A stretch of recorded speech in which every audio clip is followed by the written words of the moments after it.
Claude Frely, bonjour. Bonjour. Alors la bonne nouvelle, c'est que les internationaux de tennis restent à Strasbourg.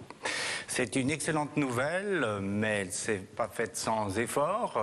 Dès la fin de l'édition 2010, qui a été un remarquable succès sportif, avec une grande championne, avec une magnifique finale, il s'est avéré quand même que le résultat financier présenté par la société Quarterback était négatif. Donc une crainte était existante pour savoir si ce tournoi allait durer, s'il allait rester à Strasbourg. Donc on a réfléchi pour savoir comment pouvoir améliorer la fréquentation et le résultat financier de ce tournoi. Donc l'idée de le transférer sur le site du Wacken a germé. Les consultations avec la ville de Strasbourg ont été entamées, avec le club membre, donc le tennis club de Strasbourg, et il s'est avéré que c'était possible de le transférer. C'est pour cela qu'a abouti un accord avec la ville, la communauté urbaine, la société Quarterback, le club, la Ligue d'Alsace, que je ne voudrais pas oublier au passage pour son implication.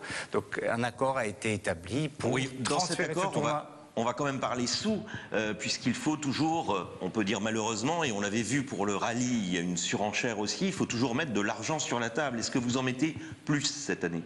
Alors, la communauté urbaine ne mettra pas plus, elle restera, je pense, au montant de 140 000 € qu'elle a mis l'an dernier en subvention. Par contre, la ville de Strasbourg fait un effort extrêmement important pour un investissement pour des terrains nouveaux, qui constituera le nouveau central pour les IS de cette année, donc un investissement important de 600 000 €. Donc on mettra effectivement, les collectivités réunies, plus d'argent. Alors il y a une inquiétude quand on lit que ces 600 000 € vont servir pour des structures parfois provisoires. Non, elles ne serviront pas pour des structures provisoires, puisqu'il s'agira de mettre en place un nouveau central, de la terre battue, de mettre les fondations pour des tribunes en dur, et le reste, ce sont des tribunes amovibles qui serviront tous les ans pour le tournoi, pour la finale. Donc non, ce sont des structures pérennes qui serviront en tout état de cause au club. Alors, il y avait une autre menace, c'est de voir ce tournoi partir ailleurs. Cette menace, vous l'avez éradiquée au moins pour 3 ans. Ça veut dire que les 600 000 €, c'est au moins pour 3 ans. Alors voilà, donc je voudrais emprunter un peu une image au tennisman. Il était possible de rester en fond de cours, d'attendre que les choses se passent, et puis qu'au bout de 2-3 ans, l'organisateur nous dise écoutez, on perd de l'argent tous les ans, on va arrêter.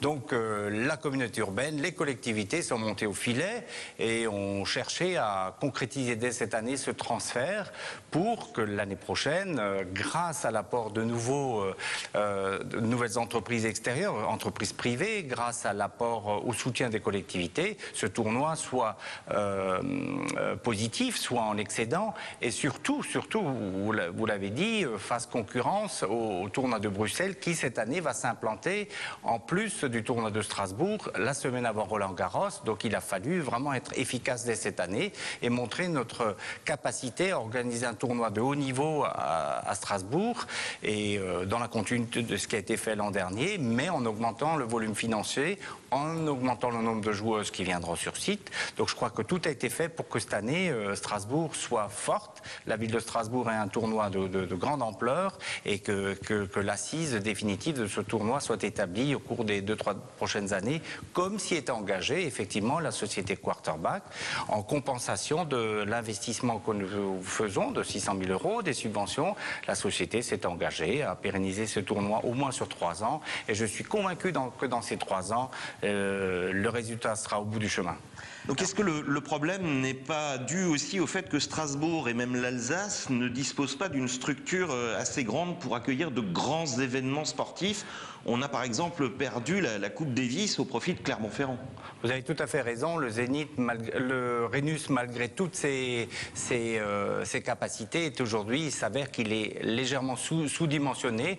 Donc j'ai demandé au service de faire une étude au Zénith pour savoir si cet équipement ne pourrait pas accueillir des événements de haut niveau comme la Coupe Davis, ou peut-être aussi un jour un championnat d'Europe de basketball tel qu'on nous l'a demandé aussi pour les années 2015. Voilà, donc l'étude est en cours, et il faudra effectivement réfléchir à ce problème d'accueillir dans un équipement plus grand des événements de haut niveau. Claude Frely, merci. Merci.